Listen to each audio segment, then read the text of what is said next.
ഒരു പ്രസവം കഴിയുന്നതോടുകൂടി നമ്മുടെ എല്ലാ ഫോക്കസും ഒരൊറ്റ ആളിലേക്കായി മാറുകയാണ്, നമ്മുടെ കുഞ്ഞിലേക്ക്. അപ്പൊ നമ്മൾ പാർട്ട്നേഴ്സ് ആയിരുന്നതിൽ നിന്ന് പാരന്റ്സ് ആയി മാറി.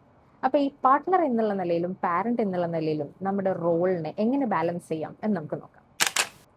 എത്രയാണെങ്കിലും നമ്മൾ ആ റോള്, അതായത് അമ്മ എന്നുള്ള റോളിലൂടെ കടന്നു പോകുമ്പോൾ മാത്രമേ നമുക്ക് അതിലുള്ള എത്രമാത്രം സ്ട്രെസ്, അതുപോലെ തന്നെ ആങ്സൈറ്റി, സ്ലീപ്പ് ഡെപ്രിവേഷൻ, കുഞ്ഞിന് പാലൂട്ടുന്ന ബുദ്ധിമുട്ട്, ഇങ്ങനെ ഒരുപാട് റെസ്പോൺസിബിലിറ്റീസ് നമ്മളിലേക്ക് വരുമ്പോൾ നമുക്ക് വരുന്ന ചേഞ്ചസ് നമുക്ക് അപ്പം മാത്രമേ മനസ്സിലാക്കാൻ പറ്റുള്ളൂ. അതൊരു എക്സ്പീരിയൻസ് ആണ്. നമ്മൾ എത്ര വായിച്ചാലും പഠിച്ചാലും ഒന്നും നമുക്കത് മനസ്സിലാക്കാൻ പറ്റില്ല.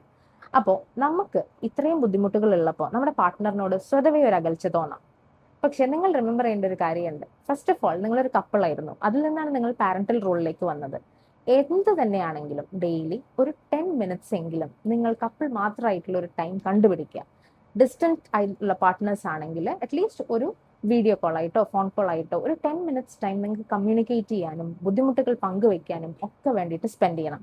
കാരണം അപ്പം മാത്രമാണ് നമ്മൾ തമ്മിലുള്ള ഇമോഷണൽ ബോണ്ടിങ് ബെറ്റർ ആവുന്നത്.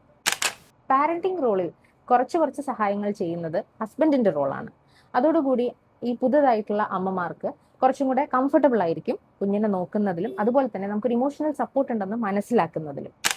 പ്രസവശേഷം എപ്പിസോഡിങ് പോലുള്ള പ്രോബ്ലങ്ങളും പെയിനും എല്ലാം ഉള്ളത് കൊണ്ട് നമുക്കൊരു ഫിസിക്കൽ റിലേഷൻഷിപ്പ് അല്ലെങ്കിൽ സെക്ഷൽ കോൺടാക്ട് ഒക്കെ എസ്റ്റാബ്ലിഷ് ചെയ്യാൻ ചുരുങ്ങിയത് ഒരു 40 ദിവസം 42 ദിവസം എങ്കിലും എടുക്കും. അപ്പോൾ ആ സമയത്തിന്റെ ഇടയ്ക്ക് നിങ്ങൾ തമ്മിലുള്ള ഇമോഷണൽ ബോണ്ടിങ് കളയരുത്. 2 or 3 ഡെലിവറി കഴിഞ്ഞ സ്ത്രീകൾക്ക് യൂഷ്വലി ഉള്ളൊരു പ്രോബ്ലമാണ് വെജൈനൽ ലാക്സിറ്റി. അപ്പം സെക്ഷൽ കോൺടാക്റ്റിന്റെ സമയത്ത് ഏതെങ്കിലും ഒരു പാർട്ട്ണറിന് അല്ലെങ്കിൽ 2 പേർക്കും ഭയങ്കര ബുദ്ധിമുട്ടുകൾ ഉണ്ടാവാം. ഇത്തരത്തിലുള്ള ആളുകൾ എപ്പോഴും ഒരു ഗൈനക്കോളജിസ്റ്റിനെ കണ്ട് അതിനുള്ള ട്രീറ്റ്മെന്റ്സ് ആയിട്ടുള്ള vaginal rejuvenation, carbon dioxide laser treatment, PRP treatment, അതുപോലെ തന്നെ വെജൈനോപ്ലാസ്റ്റി, ഇത്തരത്തിലുള്ള ട്രീറ്റ്മെന്റ്സ് അവൈലബിൾ ആണെന്നുള്ളത് മനസ്സിലാക്കുക. അപ്പൊ നമുക്ക് ഒരുമിച്ച് 2 പാർട്ട്നേഴ്സിന്റെയും മെന്റൽ ആൻഡ് ഫിസിക്കൽ സപ്പോർട്ടോടുകൂടി നമ്മുടെ പാർട്ട്ണർ റോളിൽ നിന്ന് പാരന്റ് റോളിലേക്ക് മുന്നേറാം.